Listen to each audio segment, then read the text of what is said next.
Hello friends, welcome to my channel. Friends, ఇప్పుడే ఉపేంద్ర గారి cinema చూశాను. బాబోయ్, అసలు మైండ్ బ్లోయింగ్. అసలు సినిమా ఎక్కడి నుంచి ఎక్కడికి వెళ్తుందో కూడా తెలియదు, కానీ సినిమాలో మాత్రం సూపర్ డూపర్ ఫన్ అయితే ఉంది ఫ్రెండ్స్.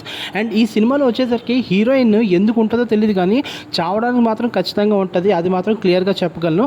ఎందుకంటే సినిమా స్టార్టింగ్లోనే హీరోయిన్ చెప్పేస్తుంది నేను ఎలాగో చనిపోతానని చెప్పి ముందే చెప్పేస్తుంది. సో అందుకని చెప్పి నేను మీకు ఇప్పుడు ఈ వీడియోలో చెప్పేస్తాను అనమాట. సో హీరోయిన్ అనేది జస్ట్ ఏదో ఉండాలి కాబట్టి ఉంటుంది. బట్ ఉపేంద్ర గారి షో మాత్రం రఫ్ ఆడించారు నిజంగా. ఈ సినిమాలోని ఉపేంద్ర గారు ఒక కొత్త లుక్తో కనిపిస్తారనమాట. అండ్ తీసుకునే సబ్జెక్ట్ కూడా చాలా బాగుంటుంది. ఈ సినిమాలో ఉపేంద్ర గారిది వన్ మ్యాన్ షో, అది మాత్రం పక్కగా చెప్పగలను ఫ్రెండ్స్. అండ్ ఈ సినిమాలోకి వచ్చేసరికి ఏంటంటే, ఈ సినిమాని అర్థం చేసుకోవాలంటే చాలా బ్రెయిన్ ఉండాలని చెప్తున్నాను. ఎందుకంటే అస్సలు అర్థం కాదు, కానీ అర్థమైనట్టు ఉంటుంది. అలా ఉంటుంది సినిమా అంతా. అంటే సినిమాలోని ఒక సీన్ జరుగుతుంది, ఆ తర్వాత నెక్స్ట్ ఇంకో సీన్ వస్తుంది.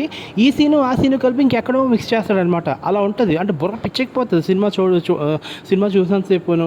అసలు సినిమాలో ఎలా ఉంటుందంటే ఫ్రెండ్స్, సెకండ్ హాఫ్ అయితే అసలు మీకు అర్థం కాదు. నిజంగా ఇంటెలిజెంట్ పీపుల్ ఎవరైతే ఉన్నారో, తెలివిగా ఆలోచించే వాళ్ళు ఎవరైతే ఉన్నారో, వాళ్ళు ఈ సినిమా చూస్తేనే అర్థమవుతుంది. నార్మల్ పీపుల్ అయితే మాత్రం అసలు ఈ సినిమాని అసలు అర్థం చేసుకోవడం కూడా చాలా కష్టం అనమాట.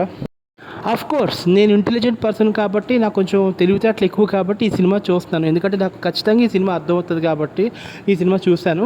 నాకైతే చాలా చాలా బాగుంది. పిచ్చగా నచ్చింది. కొన్ని దగ్గర సాంగ్స్ వస్తాయి, కానీ ఆ సాంగ్స్ ఎందుకు వస్తాయో తెలియదు, కానీ ఒక సిచ్యువేషన్లో ఒక సాంగ్ వస్తుంది. ఆ సాంగ్ మాత్రం చాలా హైలైట్గా ఉంటుంది ఉపేంద్రది.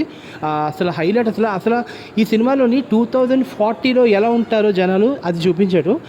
ఒక చిన్న విషయాల కోసం ఏంటంటే, ఒక చిన్న ఇడ్లీ కోసం, లేకపోతే ఒక మీల్స్ ప్యాకెట్ కోసం అందరూ కొట్టేసుకుంటారనమాట. మన ట్రైలర్లో చూపించినట్టు అక్కడ సేమ్ అలాగే జరుగుతుంది. ఒక రకంగా చెప్పాలంటే కల్కి సినిమా చూసినట్టు ఉంటుంది కొంచెం.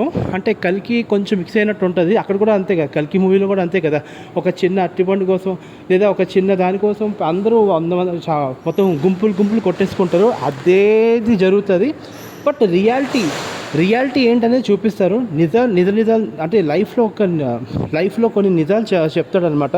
లైఫ్ అంటే ఇలా ఉంటుంది, మీరు అనవసరంగా ఎర్రి పుష్పాలు అయిపోతున్నారని చెప్పి ఉపేంద్ర ఒక మంచి సెటరికల్గా మీకు అర్థమయ్యేలా బాగా చెప్తాడు. కాకపోతే మీరేం హట్ అవ్వరు, అది మాత్రం కంగారు పడకండి, మీరు ఖచ్చితంగా హట్ అవ్వరు. బట్ సినిమా అయితే మాత్రం ఉర్రూతలు ఊగించాడు ఉపేంద్ర. మన ఉపేంద్ర అయితే ఉర్రూతలు ఊగించాడు, అది మాత్రం కన్ఫామ్గా చెప్తాను. ఈ సినిమాని మాత్రం ఖచ్చితంగా మిస్ అవ్వద్దు ఫ్రెండ్స్. సినిమాని అయితే ఖచ్చితంగా చూడండి. అండ్ నేనైతే సూపర్ డూపర్గా ఎంజాయ్ చేశాను. సినిమా బాగుందని చెప్పను, అలాగని బాగాలేదని చెప్పను, అలాగని సినిమాలో ఏం లేదని చెప్పను, కానీ సినిమా మాత్రం బాగుంది అంతే. ఇది అంటే మిమ్మల్ని ఒక కొత్త లోకంలో తీసుకెళ్ళిపోతాడు.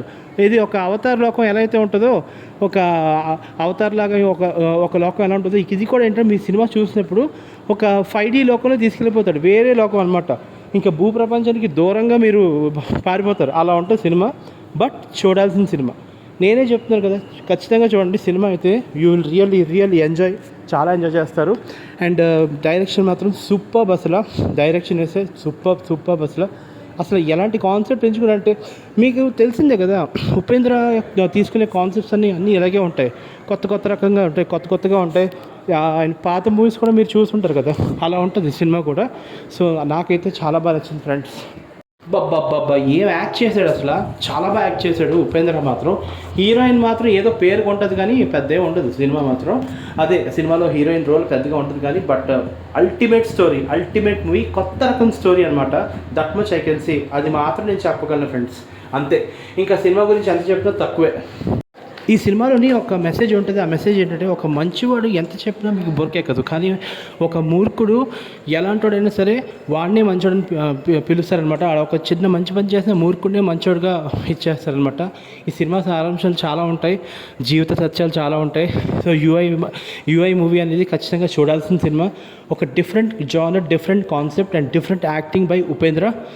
అండ్ సెటరికల్ అండ్ ఇంకా చాలా ఒక డిఫరెంట్ యాక్టింగ్ అని నేను చెప్పొచ్చు ఉపేంద్ర మూవీది. సో ఆయన మూవీస్ కూడా, పాత మూవీస్ అని చాలా ఉంటాయి, మీరు చూడొచ్చు. అదే జానర్లో ఉంటుంది. సో మీరు కూడా ఖచ్చితంగా చూడండి. బాయ్.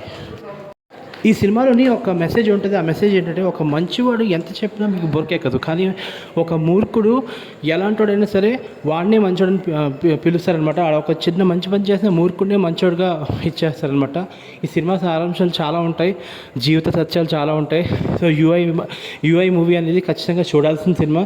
ఒక different genre, different concept and different acting by Upendra and satirical and ఇంకా చాలా ఒక డిఫరెంట్ యాక్టింగ్ అని నేను చెప్పొచ్చు ఉపేంద్ర మూవీది. సో ఆయన మూవీస్ కూడా పాత మూవీస్ అనేవి చాలా ఉంటాయి, మీరు చూడొచ్చు, అదే జానర్లో ఉంటుంది. సో మీరు కూడా ఖచ్చితంగా చూడండి. బాయ్. ఈ సినిమాలోని ఒక మెసేజ్ ఉంటుంది. ఆ మెసేజ్ ఏంటంటే, ఒక మంచివాడు ఎంత చెప్పినా మీకు బొరికెక్కదు, కానీ ఒక మూర్ఖుడు ఎలాంటోడైనా సరే వాడినే మంచోడని పిలుస్తారనమాట. ఆడ ఒక చిన్న మంచి పని చేసిన మూర్ఖుడినే మంచోడుగా ఇచ్చేస్తారనమాట. ఈ సినిమా సారాంశాలు చాలా ఉంటాయి, జీవిత సత్యాలు చాలా ఉంటాయి.